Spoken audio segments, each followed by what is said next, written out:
आप सभी को हार्दिक मंगलमय कामना। जय श्री राम। आप सभी लोग संत तुकाराम को जानते होंगे।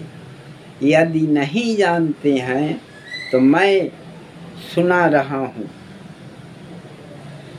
संत तुकाराम महाराष्ट्र के पुणे जिले के रहने वाले थे।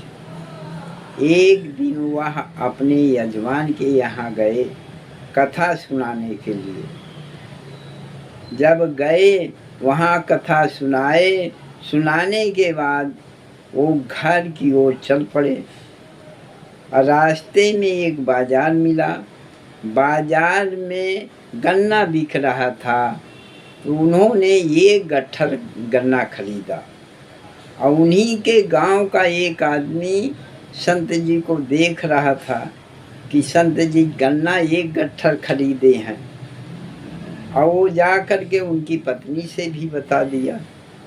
अब इधर संत जी एक गट्ठर गन्ना ले कर के चल दिए।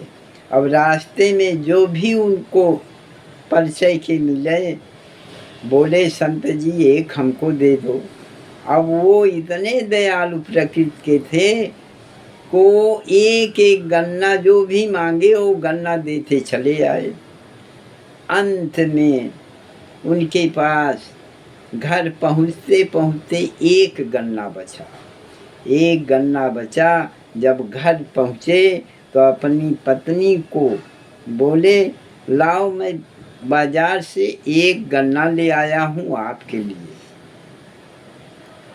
अब पत्नी उस गन्ने को देख करके जल गई कि ये ले आए थे एक गट्ठर, अब यहाँ एक गन्ना हमको दे रहे हैं।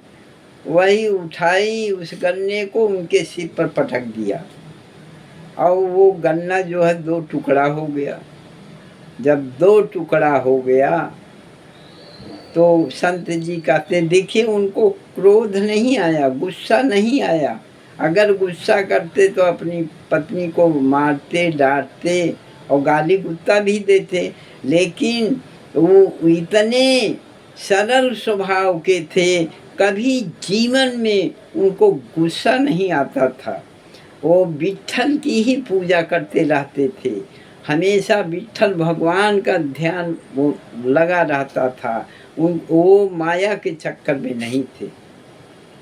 कहते नहीं हैं कि जो क्रोध करेगा, क्रोध पाप का मूल होता है। इसलिए कभी भी किसी के ऊपर गुस्सा नहीं करना चाहिए। अब वो पत्नी, अब जब वो दो टुकड़ा हो गया तो महाराज जी कहते हैं लो विट्ठल भगवान की ऐसी मर्जी थी कि मैं सोचा एक है आपके लिए हो जाएगा, लेकिन विट्ठल भगवान दो कर दिए। एक आप ले लो एक मैं ले लूँ। बोलो जय जय श्री राम।